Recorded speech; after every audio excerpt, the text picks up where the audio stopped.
ladies and gentlemen, dear colleagues. My name is Kerstin Nagels. I'm a Director for Social and Economic Development and Employment at GIZ headquarters in Germany. And it is my privilege today to host this session in the important conference on universal social protection for all.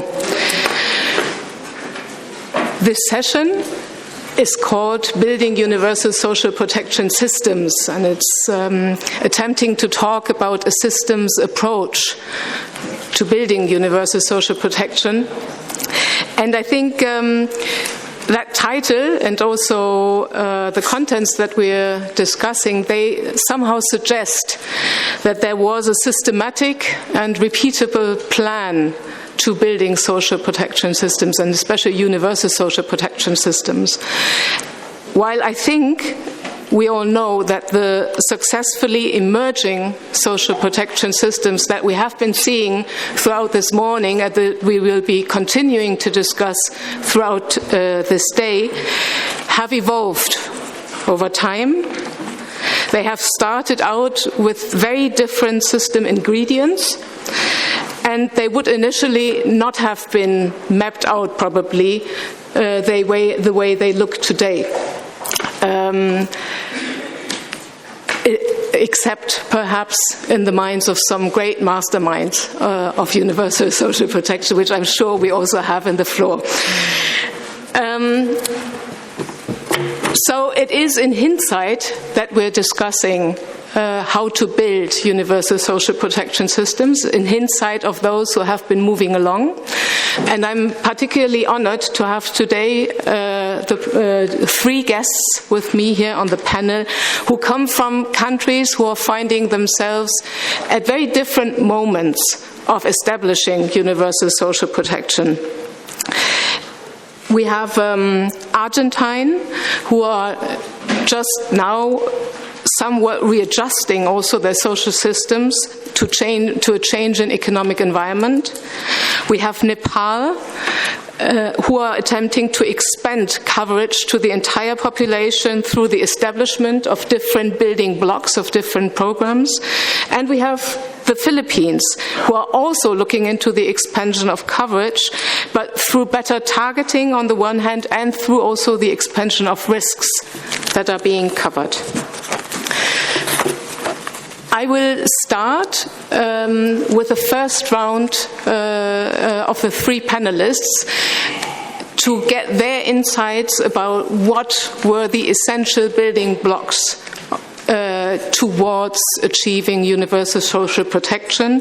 And I will start with Marianne Darawai from the Philippines. Marianne is the from the National Economic and Development Authority. She is a director of the Social Development Staff.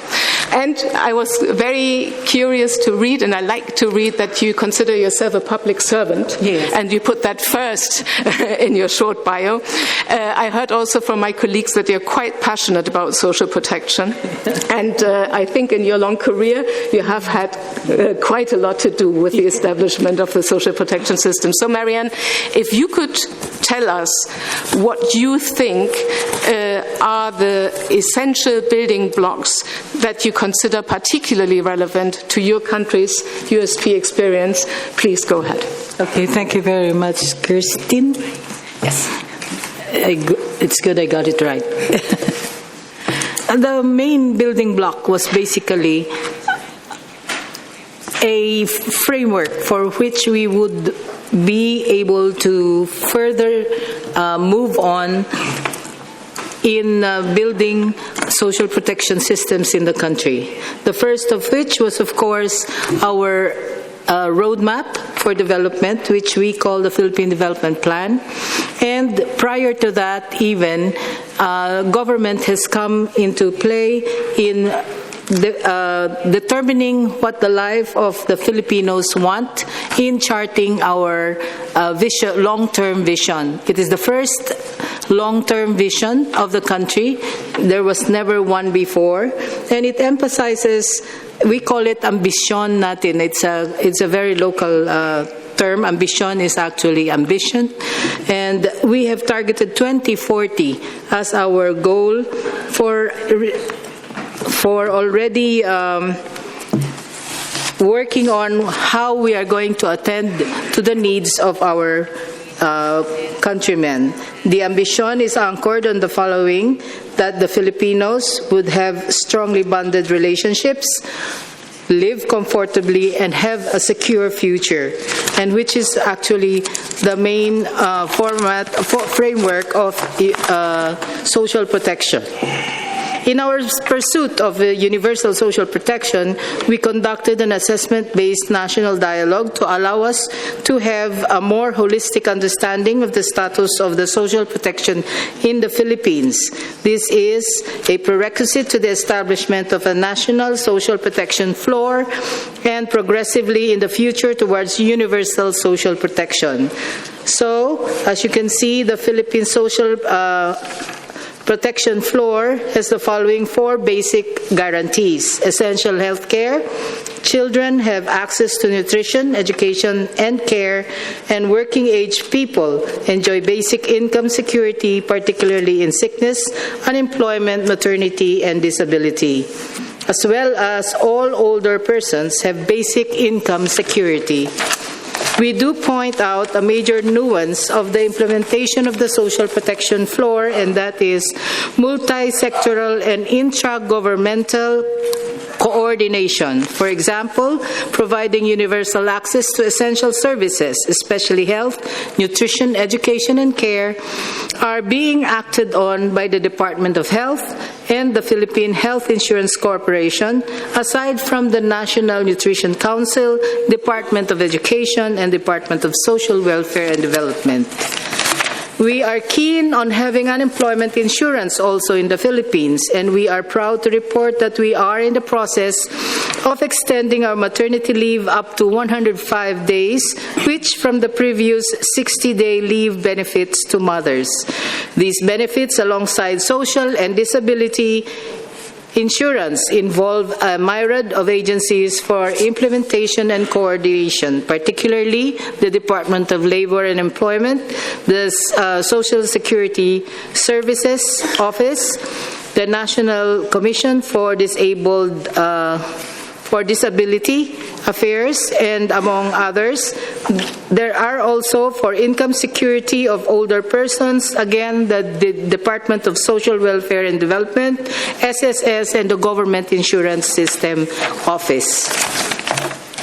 Intergovernmental coordination when it comes to the implementation of the establishment of the social protection floor may become cumbersome. Coordination is done through the Social Development Committee, which is a cabinet-level committee, and which is coordinated by my office, which is the planning agency of the Philippines. Specific operational details will be ironed out in the Social Development Committee, and in this committee we have a subcommittee on social protection, which are co-headed by my office, which is NEDA, and the Department of Social Welfare and Development. We are still in the process, however, of working out the kinks of the implementation of the SPF, or the Social Protection Floor, and the process would require great coordination among all the members of this committee and the other implementing agencies for all social services. Furthermore, the Philippines has recently enacted its Universal Health Care Program. This is provided through our health insurance program, which has 6 member categories based on the source and amount of insurance premium contribution and the types of benefits one is entitled with. These are the formal economy members, and as pointed out earlier by one of the participants, the informal economy members have not been considered in the past, but this time in this health insurance program we have also included the informal economy members, which include the sectors such as migrant workers, self-earning individuals, and other members of the informal sector. We also have lifetime members, senior citizens, and the sponsored members who have premium contributions subsidized by the respective local government units. Lastly, we also have indigent members and those identified by the national government as the poorest of the poor. Through these different membership categories and this system of cross-subsidization to include indigent members in the healthcare system, we aim to provide all Filipinos access to essential healthcare. As an additional, furthermore, the Philippines is likewise a key participant and implementer to the UN Women Beijing Declaration and Platform for Action +25, where our progress on women and the girl-child rights and needs are focused in its overarching dimension 2 on poverty eradication, social protection, and social services. Also, we have committed to the achievement of the SDGs for 2030, where several cross-cutting indicators have been identified. For example, SDG 1.3, which states that the target is implement nationally appropriate social protection systems and measures for all. As an additional revenue to fund the country's universal health care program, we are implementing sin taxes on alcohol and tobacco products and have increased on sugary beverages. These actions not only aim to increase revenue but also promote healthier, like me, consumption options, hopefully. Just kidding. In the discussion earlier, there was also a question about databases. In the country, our Philippine Statistics Office has been charged to generate the data for the SDG indicators and monitor this regularly, which includes several social protection indicators. NEDA, on the other hand, or my office, is charged with the policy formulation in ensuring plan integration of the SDGs in the national roadmap and other sectoral plans. However, financing for USP initiatives still remains a major concern. Thus, continuing fiscal and monetary reforms are being introduced and studied as well as implemented. Already mentioned are sin taxes and increased premiums for insurances, especially for health or otherwise. The Tax Reform for Acceleration and Inclusion Act, or TRAIN law, has included revisions to the National Internal Revenue Code, taxation concerning personal income tax, estate tax, donor's tax, value-added tax, documentary stamp tax, and excise tax of petroleum products, automobiles, cosmetics, procedures, sweetened beverages, coal, mining, and tobacco. All these, ladies and gentlemen, were done not as an easy task. This is a continuing and dynamic task. We also have our Philippine Systems ID, which is a national ID card and is in the process of being implemented. We also have the National Household Targeting System for Poverty Reduction, which identifies who and where the poor are in the country. The local reference to this is Listahanan, and my friend in Indonesia has this information too already. Through this, my friends, while it has been birthing pains for some of our introduced reforms, we continue to help achieve social protection for all. We hope that we have highlighted the structures and frameworks that we have put in place towards the progressive realization of universal protection, social protection in the Philippines. Thank you and good morning.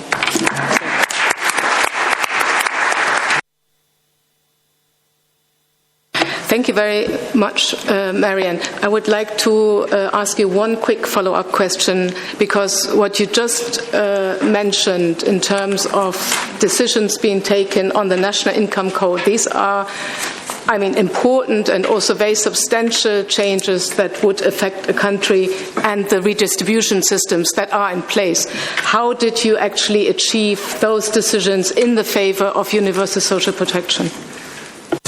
We have actually cluster groups that already attended to getting the information, or rather getting the reaction of the affected population. And from this, we worked with the Senate and the lower house to get this law into action. And once it was already enacted, it was implemented by the concerned agencies. There was, of course, some dissension in some areas, but Train 1, we call it, this one that I have introduced, has been implemented since and has generated some, not enough, but some income already, or rather funds for our social service programs. Train 2 is in the process of, it's now suspended for the moment, but both houses are looking into its implementation as well, because of the need to beef up the funding also for our universal health care program, aside from the other programs for education, which is free tuition fee and so on. Thank you. And one more. We have heard now, you mentioned the long-term vision, you mentioned the multi-sectoral and intergovernmental coordination. You mentioned the data and the information system, yes, and the financing. Which of those building blocks would you say came first, would have kick-started the others? Is there any particular sequence? Yeah, I think the database was primordial to everything, because we needed to identify who our beneficiaries would be, where the poor are, who are the poorest of the poor, and categorizing the others who are nearly poor, and so on. No, so that was the first, and then after that, the legislation had to come in so that everybody was on board in providing the necessary funds and services for the poorest of the poor, or the poor in general, no? And then lastly, of course, was the new programs that we are introducing. Thank you. Let's move along now to Nepal. I'm honored to have at my right Dr. Mukunda Prasad Pandyal, who is an economist by training and who's representing today the Ministry of Finance as a joint secretary. You have held various senior government positions in very different ministries, and I'm particularly interested actually to hear about your perspective also on universal social protection as someone who is not coming, as an advocate or as a lobbyist from the field, but as someone who's coming rather from the economist's angle. So please, the floor is yours, Dr. Mukunda. Thank you, Madam Chair. And good morning, good afternoon actually, good afternoon to you all. So let me briefly introduce my country, where I am coming from. It's a very small country, sandwiched between giant countries like India and China. It's in the Kush Himalayan region. So it's a mountainous country. Most of the topography is covered by the high hills and mountains. So life there in Nepal is very complicated. We have only 15% of the plain land of the total land. So living Nepal, and especially in the remote area, is very harsh and complicated. From this, we have to, it is not necessary to explain that people living in those corner of the, in the back of the mountain certainly need the social protection from every perspective. So realizing that the people living in far away off need the social protection, Government of Nepal has initiated many activities. Our constitution itself states that there must be protection to all, especially to children and vulnerable group. And we have the periodic type of plans, which is basically targeted for 3 to 5 years, and that also has extensive type of program to cover all the areas of social protection. So in line with that, we have the annual budget, which also allocates the money and design program to support the spirit of the constitution and the periodic plan. So in Nepal, the government of Nepal is very much aware that when we have to build the universal protection system, then it is very much essential that we develop all the subsystem integral part and subsystems of the larger system itself. When I say the subsystem of the universal social protection system, I basically want to point out 3 things. First, it is the organizational structure that has to be designed in line with the in line with the social protection. It should be very much oriented towards it. And the second one is it's a legal framework that I want to highlight. Legal is very much important, legal side. So building laws, regulations, and monitoring and evaluation. If something went wrong, to correct is also important. So other one is the people working in the institution itself. So institution, legal framework, and human resources involved in the systems are very much important to develop, to design, or to continue to sustain this type of universal social protection system. So. And as an economist, as Madam said, I have the perception that the economic policy should also consider the social policy. In many cases, I don't deny that in our country we are repeatedly neglecting the social side of the policy, focusing basically on the economic policy.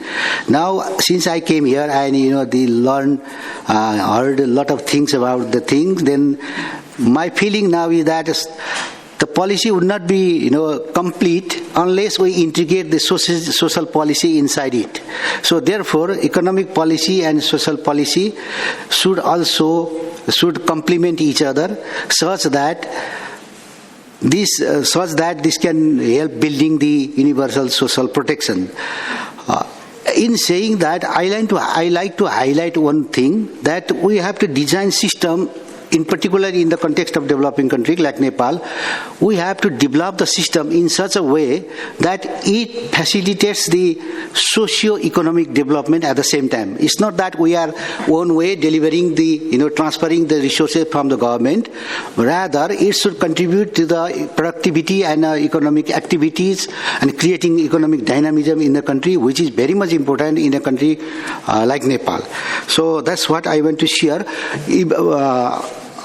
In the end, I have some notion of weaknesses, the challenges that we are facing at the moment. So we have very low coverage, no doubt about it. We have very low resources. Therefore, it is very difficult for the government of Nepal to cover in one shot. So it is a gradual process. The government is developing the policies and the guidelines step by steps. So this year also, for your kind information, this year also government has brought out social sector, Social Security Fund Act, which is basically targeted to cover the universal type of protection for all. So this new initiative is meant to cover not only the formal but also the informal sector of the economy. So this is also one of the the landmark of the in the history of social protection in Nepal. So in the end, I like to let you know that the history of social protection in Nepal is not that much new. Though the civil service protection, like pension type of thing, was about 70, 80 years ago, but the social protection was initiated only 20, 25 years ago, and then the child protection was initiated only 10 years ago. So along this, along this period, then we have developed a lot, and I am fully, I believe that, and I am very much convinced that in the days to come, in the very certain period of the days to come, then government of Nepal will be able to cover all the needy and vulnerable group of the society. But thank you very much. Thank you very much, Dr. Mukund. I would like to quickly follow up with two questions. One, you were talking about the necessity to develop the such systems into a comprehensive framework. Who would have taken that initiative in Nepal? So is it with the finance ministry? Is that a body that would have driven this approach forward and this attempt? And how did the line ministries react? Maybe that first. Thank you, madam. It's very important because whenever we initiate any program, there must be some leader, of course. We have one ministry called Social Welfare Ministry, and that looks after particularly the children and women, so including the social security type of affairs. So that ministry is taking lead. And under the one that I talked just before was under that ministry. That is one of the autonomous department that we have created. Well, that was created 10 years ago, but because of the lack of the legal framework, that was not able to discharge its function properly. And since we have initiated a new act this year, then I believe that in the days to come that will be very much instrumental.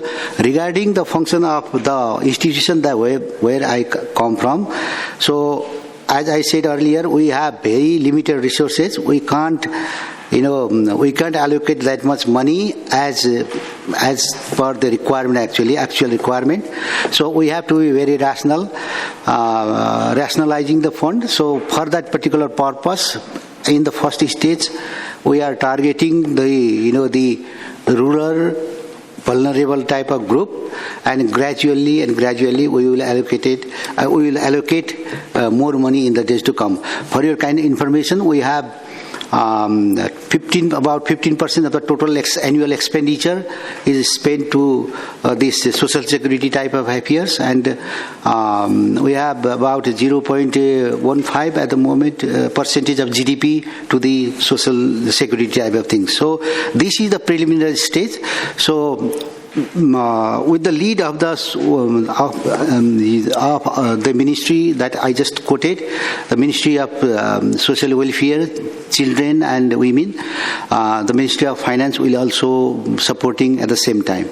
And I think with joint effort, we can do a lot in the days to come. Thank you. That makes for a strong alliance, I bet. And it's always good to have the Ministry of Finance on board in those important decisions. Yeah. Let me move to Argentine and to Dr. Gabriela Agosto, who is the Executive Director of the National Council for Coordination of Social Policies. Gabriela was previously also with the National Social Security Administration, and you served as a coordinator for the National Youth Employment Program. So I think you have already had the experience from various angles of government and non-governmental functions to look at social protection. And I'm very pleased to hear your take on where Argentine is moving and what was so important in the development of the Argentine social protection system. Bueno, antes que nada, Yes, first, thank you very much to the organisers and members of the panel, of the presenters. I would also like, in line with the previous speakers, to give you an idea of the Argentine system where I come from. It's a region which, unfortunately, is one of the most unequal, not one of the poorest, but one of the most unequal areas in the world. And so protection floor is very important, but difficult. Argentina is really a pioneer country in the region and indeed in the world on social protection systems. In 1947, Argentina already had universal women's votes, and throughout the last century, we had institutions on social protection. We already had a president there who said there was only one class of men. All men were workers. All human beings were workers, and therefore we needed this social protection floor because of the role of the citizens. We have 30% of people working on the informal market in our country, and 30% of the people who therefore don't perhaps feel themselves citizens because they're not officially working. But we have this problem of informality. It's a very big problem, but there are many other challenges which are similar to those we've heard from other speakers. 90% of children, adolescents, they have the access to free education and also free university education. We had a very inclusive educational system, but of course we do have challenges in terms of this inclusivity. So looking at the questions that have been asked, so obviously the economic policy is the one that most affects inclusion, but the other issue is environmental sustainability, so that any discussion around social protection floors, social protection systems, requires that we have a very comprehensive overview, a really holistic view. And since there are so many doubts, so much questioning in the world today around this issue of the environmental sustainability, so I'm going to give you an idea of the social protection system that we have, as I said, from the 1940s onward, with regard to education support. Of course, in the 90s we had a huge crisis. In 2001 we had monetary changes. We had the plan, which is known worldwide, and the changes that were undergone in the coverage for families with children under 18 years old in vulnerable situations. And the social security system is legitimized by Congress. It is a right of all citizens, and it has 3 pillars.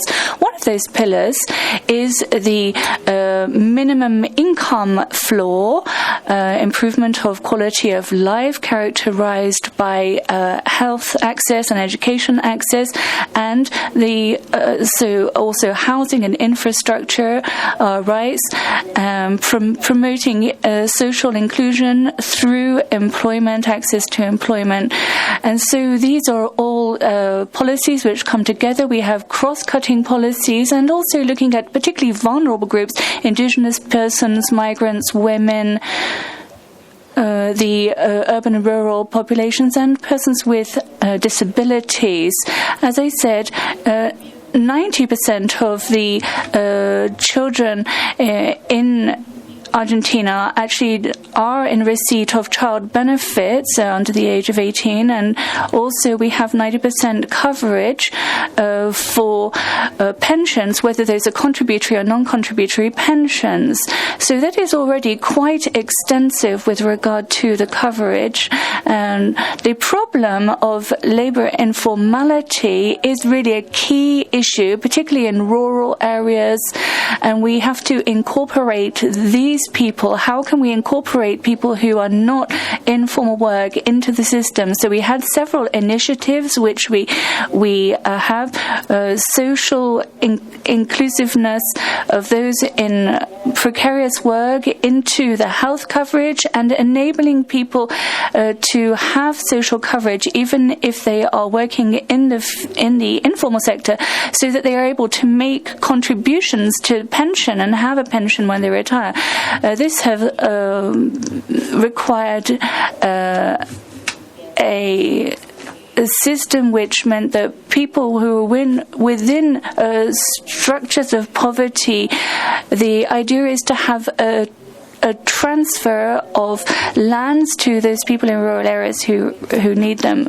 Obviously, this has we've had an impact on coverage through these systems, and also actions. The information about which is very important. We've heard about the experience of other countries in terms of their information system. I'd like to talk about our experience with that. We have two information systems. One is the SINTIS, which is the system for integration into the contributory system, so that we unify costs, not only social costs, but also contributory costs. We are a federal country, and we have many municipalities as well, and so the tax systems are decentralized to a certain extent throughout the country, but we do require the commitment of local governments and provincial and municipal governments, as well as a few federal governments, to this system, so that we have an overall approach, not only in coverage of the data, but also in sharing of the data. So that was the greatest efforts were needed in order to centralize those databases. And so then we have what we call family support systems for family in poor situations. We have a huge experience, as Brazil does, in this. And I think the two processes that we've gone through with the databases and the family system, to have a register of poor people is in some way maybe considered very dangerous, but it was very important for us to have that data. As a public servant, I consider myself a public servant like my colleague, that to have this information available so that we have a clear idea of the situation, we need those databases so that we can actually reach those people with the necessary help. It's logically, also statistically, that we need it. I come from a country where we have very heavy information systems, and very often we are lacking the digitalization of those systems, and so consolidating those systems has been a huge effort, but this was really necessary. There is, of course, another area which is very important. I am responsible for a council which is for the whole Republic, and within this we look at these two information systems, the SINTIS and the Centro systems that I told you about, and we have the same kind of level of system on this as Mexico and the social systems program, and this is a tool that the state has when the headquarters of the technical information for defining policies, and the first national plan with regard to the financial impact of social coverage was started last year, and the information that we're able to provide through these systems helps to design policy. So obviously we have what we call a single window, which is for the relationship between the citizens and the government on issues of all social support, social assistance through municipalities, to be able to coordinate this social support system to make it truly federal. I think that was a very rich contribution illustrating the pioneering role. The pioneering role. Oh, sorry. ¿Sí? Sorry. ¿Funciona? No me llega. Okay. Ahí ya. Okay.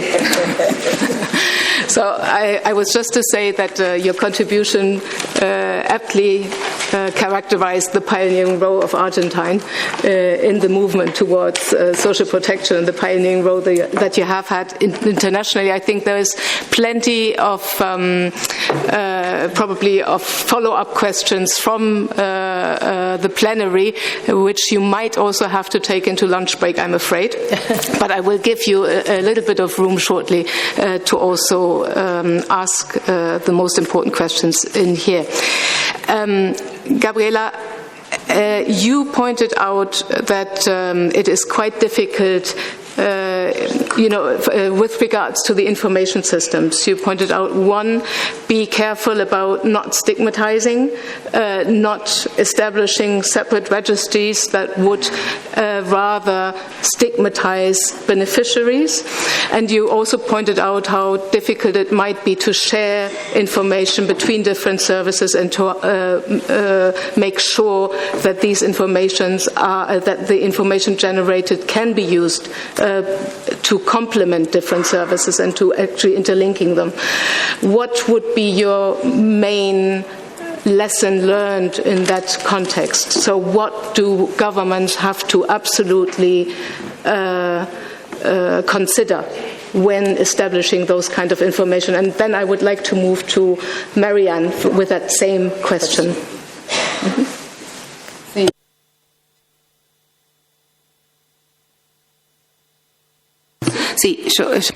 Yes, indeed. I think one of the most important topics with our experience with Sintis, I'd like to invite you all to actually look at the Argentine presidency page, and you can see the 20 years of this social contribution system.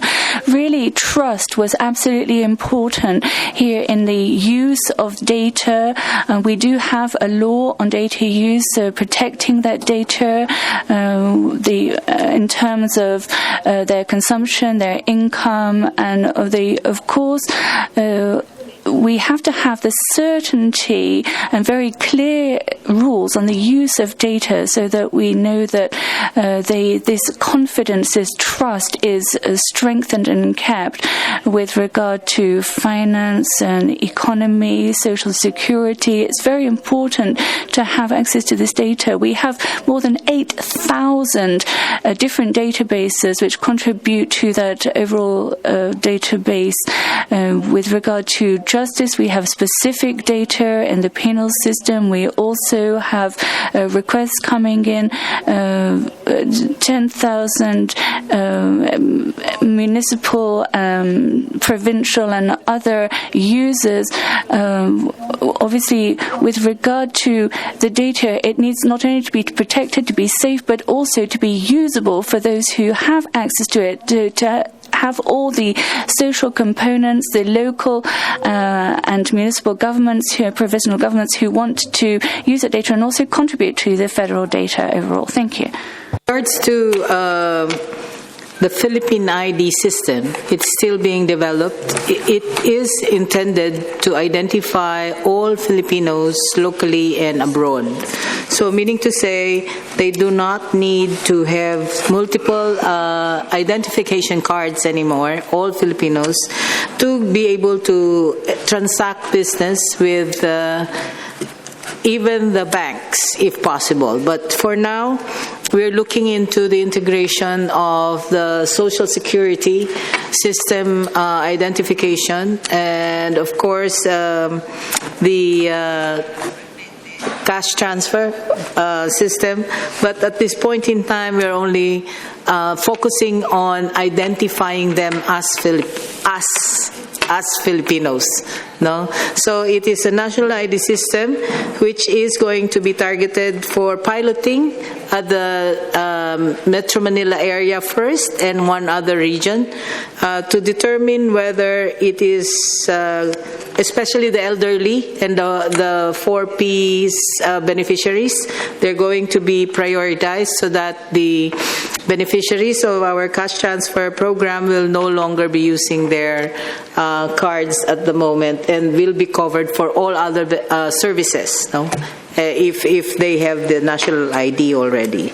In terms of data protocol, we are, of course, the Philippine Statistics Office or Authority is the one in charge and the one who has protocols also for data security, and we cannot use the generated data there unless we enter into a memorandum of agreement with the authority for us to be able to use it even for policy making purposes.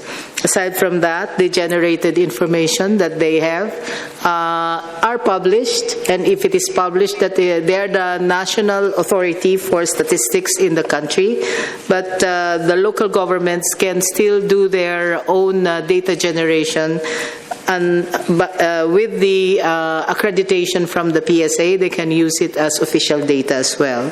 Now, for the targeting of our 4Ps or the cash transfer program, the Department of Social Welfare and Development has developed this system already, and they are in the moment, as I speak, already improving on the system because we have expanded the coverage of the poor to nearly poor as well. So because it's a listahanan for households, the individual information that is necessary is trying to be integrated in this listahanan program so that it can be used nationwide as a targeting system also.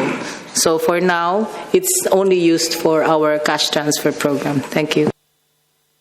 And Dr. Makunda, we have heard that in the context of the national health insurance build-up as well as the new Prime Minister's employment plan, you are also looking into linking the civil registry with the different social protection programs. So what is the approach there, and what experience have you made so far? Thank you, Madam. Well, the motto of the current government of Nepal is Prosper Nepal and Happy Nepali. When we say Happy Nepali, it includes not only the material type of things, it must include some some psychological, emotional, mental type of things. So, in order to achieve those type of, the objectives, the government of Nepal has initiated many programs, along with the one that I just mentioned before, the Social Security Act. So regarding the registration of Nepal, we have one department. Now, we don't have any national ID system yet in Nepal, but we have recently started registering that is civil registrations. So regarding the distribution and then the implementation of this social type of this social protection, social insurance, or social assistance type of program, then the local community has to go, people from the local community has to go to the local government offices, which is of course handled by the lower level, state level bureaucrats. So first they have to go and register that their position, conditions, stating all the details required by design in the form. And once that form is duly filled up, then that is sent back to the central government, and the central government, the central ministry collects all those information and request Ministry of Finance to allocate the money for the upcoming year. This is how this whole social security system is managed in Nepal at the moment. So, but there is a departure, the paradigm shift type of thing. Now we have social security system. So intended to cover even the informal sector. So we have the massive type of campaign at the moment. So Ministry of the Social Welfare is very much actively involved in it, including the repository of the information system and so on and so forth. But designing the system is very costly, that we already know. So regarding the national ID system, the Asian Development Bank is helping Nepal to. It was helping actually. It's a long project. 5-6 years have already elapsed, but now they have started. We have started from the central actually. So I have national ID now. Since 2 months, I didn't have. Now I have. So this is, as I said earlier, it's a gradual process. We have started it. So information is very important, that no doubt about it. But the processing and the systematically designing in a way that facilitates that create efficiency in the social protection system is very important. But at the same time, it is cost involving type of thing. So country like Nepal is find it very difficult to design the whole system. So for that particular purpose, Nepal sometimes looks to the international community, and currently the ADB is helping, and then the first primary level of data repository will be prepared on its assistance. So since then the processing and the designing those and utilizing those data to design this universal social protection system would be the another one. That would be again another challenge for us. For that also, my expectation is that the Nepal will be assisted by the international community. Thank you. Thank you. That's a progressive spirit, I think, that is inherent to the build-up of universal social protection systems. And thank you also for already making reference to what could be the role, for example, of development partners also in the universal social protection partnership. That will be actually my final question to all of you, not only about development partners' role, but also about your potential contributions to the universal social protection partnership as the representatives of the country today. But also for your information, we were given another 15 minutes because we started 15 minutes late. So please, even if you're hungry, bear with us. And I would like to open the floor now for immediate questions from the plenary. And I see the colleague from Pakistan who already asked a question in the first round, but the floor is yours. Thank you very much. This is for the honourable member from Nepal. There's a very disturbing report that has come out today, in fact, from ICIMOD, which says that 1/3 of Himalayan ice cap is doomed, and this report took 5 years to make. So it's a very serious report, and we were discussing environmental issues earlier in the earlier sessions. The World Bank has done some great work on disaster risk management systems being aligned to social safety nets.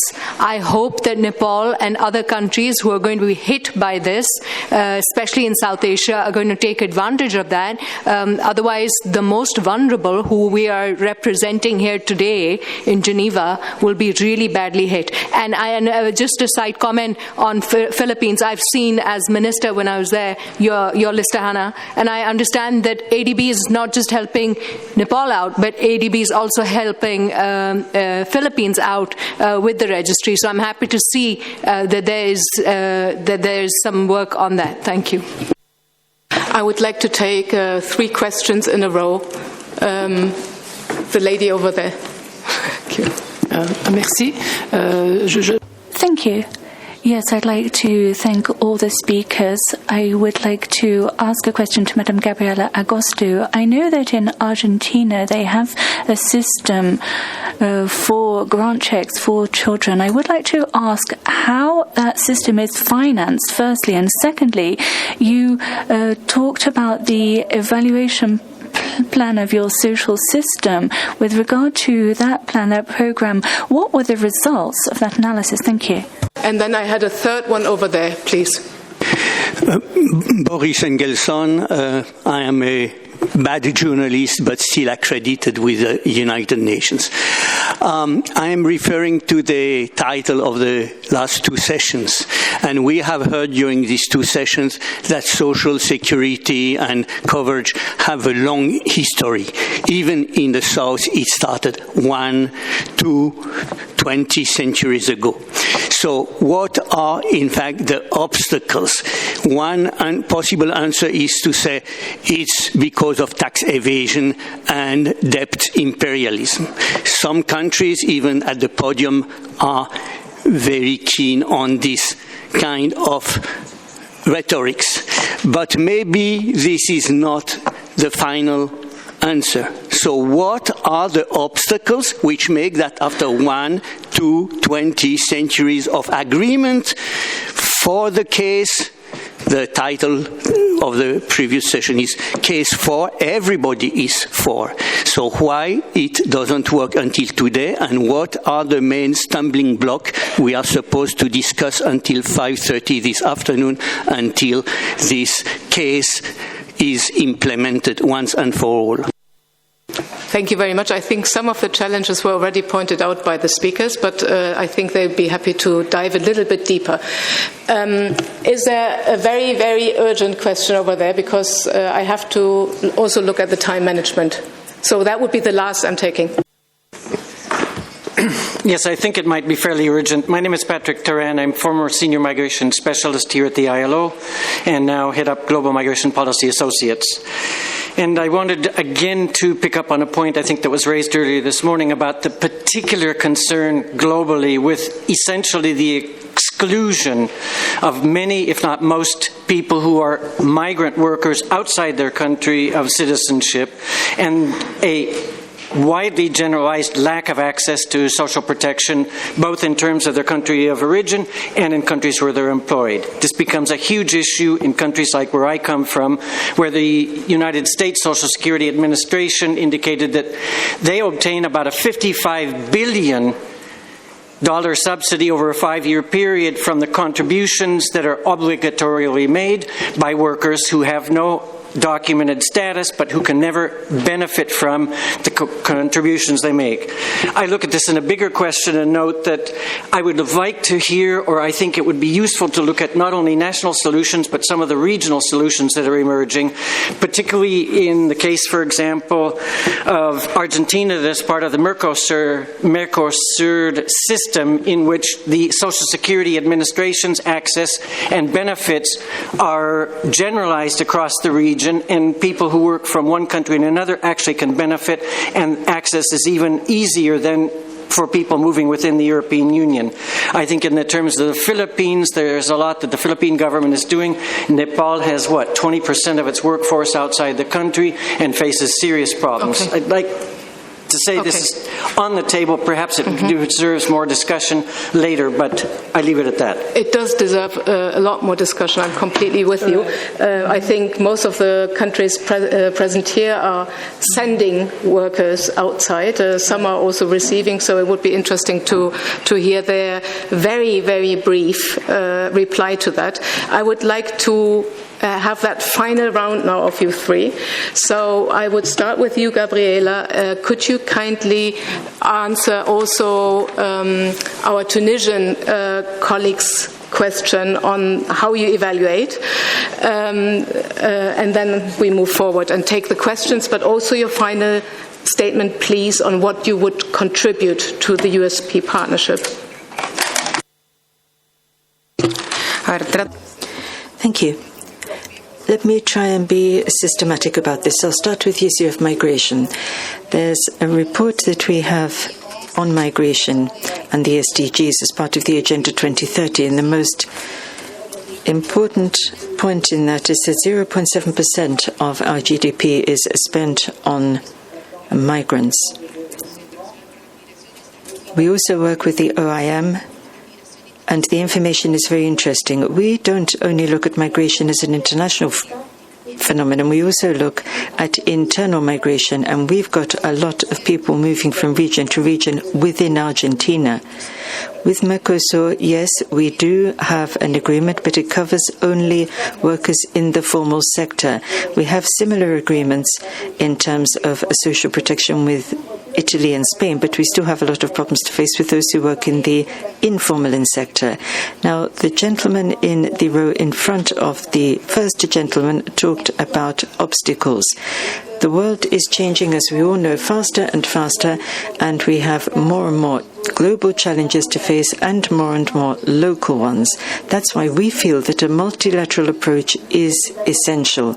We need international agreements which can then be implemented at local level as well. As I said at the beginning, we still have more questions than answers, but we do now have an approach that we're going to continue to work on, and that includes a global view of inclusive development policies. That's essential to make sure that we cover those who have the greatest needs, and we also can't look at economic and social issues hermetically sealed off in their own boxes. We have to look at the links between them. Now, on Guache, that is the family allowance, and we're going to be talking about that inter alia at a meeting with UNICEF tomorrow. It started in 2000. It has links with the crisis that erupted the following year as well. It's for families with children under the age of 8. I think we have about 4 million people benefiting from it now. Obviously, its existence has an impact on reducing poverty, but it also helps families to cope with problems when there are fluctuations or wild swings in the economic condition. It certainly helped to have better and more access to health and education. Last but not least, on contributions. On the page on social policies, you'll be able to see more details. We do have a lot of experience in terms of evaluation and monitoring. In 2 months' time in Buenos Aires, there will be a meeting on South-Southern Triangular international cooperation. We've been looking at registration, evaluation and monitoring, particularly in South-South terms, so there'll be more discussions of that issue there, and if we can provide more information, we will. Thank you. I think you could also answer the question regarding disaster risk management systems, because we heard that the Philippines have expanding the risks that are being covered, like my colleague said, not only on sunny days but also on rainy days. And I think that could be a case in point in response to the first question. And then I would also like you to answer the obstacles and the contributions. Okay. In terms of, if I can mix that up, before I go into the climate change or resiliency on climate change, no? With regards to the question on the gentleman who is a UN journalist, I can agree that some of the problems that or obstacles to social security is still debt servicing and tax evasion probably, but I can confidently say in the Philippines we are already getting into the problem of tax evasion, and we have actually gained, I don't have the exact figure, but we have gained some payments from evasive taxpayers, supposedly, especially the corporate taxpayers. Before, corporate taxpayers or the corporations were not being taxed as much or not being given attention, but now I think there are several. In terms of debt servicing, we have improved some of our monetary policies and monetary relations with the IMF and the other financing institutions. So, what are the main obstacles to social security? I think it is on a case-to-case basis, country to country. In my country, I think it's still the same, tax evasion and debt servicing. For the question on migrants, I'll have to get back to you, Sir Patrick, on this one because I am not in a position. But there are some new programs already introduced to help protect our migrant workers, and it has been very helpful. The subsidy, I can give you some figures. I hope you can accept an email with regards to this one. And in terms of contribution, I cannot answer the system on children benefits because that's very specific to Argentina. We have to close. Yeah, and then our contribution to the Universal Social Protection would be sharing with you our targeting system, which we call Listahanan, and then the local government level participation, which is very widespread already, and our government-private partnership, especially for health, education, and climate change resiliency. This has been very effective so far with regards to our local government units. Thank you. Thank you so much, Marianne and Dr. McCall. Thank you, Madam Chair. So I thank you, Madam, for raising the questions of ISHI mode in Nepal. So for those who are unaware of the ISHI mode is an international organization. Headquarters is in Kathmandu, Nepal, and it looks after the climatic and geographical type of environmental thing from Afghanistan to all the way through Burma, looking after the Hindu Kush Himalayan mountain. So the report that published, I have not gone through the report, but as I heard, there are a couple of challenges recently, actually. That is because the Nepal has transformed itself into the federal type of state structure from last year on. So now there are 753 local government bodies. They are very much autonomous and independent. So they are using autonomously, sometimes without coordination with other and the provincial and central government. They are building road in the mountains where the mountains are very slope and very young type of mountains that Nepal have. So because of that, we have the problem of landslide, especially in the rainy season, landslide and flooding. And this is a issue that must have risen by the World Bank, as I understood. So that is what I want to say at the moment, because we are running out of time. And regarding the migrant worker, thank you for pointing out this issue. We have this type of thing in mind, but we are now in the first stage we can't cover those migrants. We have the plan to cover them in the second and third stage. Thank you very much.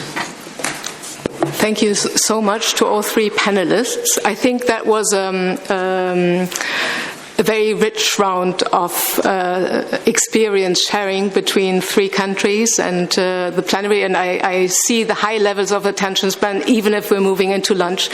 It was also a little bit of an experiment because my colleagues of course briefed me, and the BMZ has just recently published a discussion paper on a systems perspective on universal social protection that identifies certain fundamental characteristics shared by the majority of countries progressively moving towards universal social protection.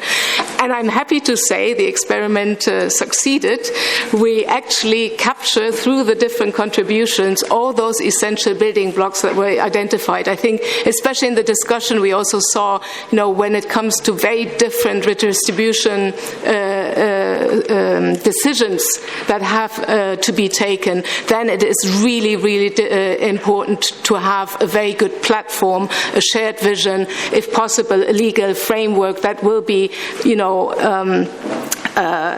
carving in the institutions and also the social security programs that you want to see surviving also through political changes and over government changes. we also saw how important it is to have that unified information system and to make sure that the different services actually exchange information and make good use of the joint information available, and how important the multi-sectoral coordination is. So you can find that in the publication. My colleague will be standing there and happy to be distributing. I would like to give a round of applause to the three panelists, and thank you all for your attention.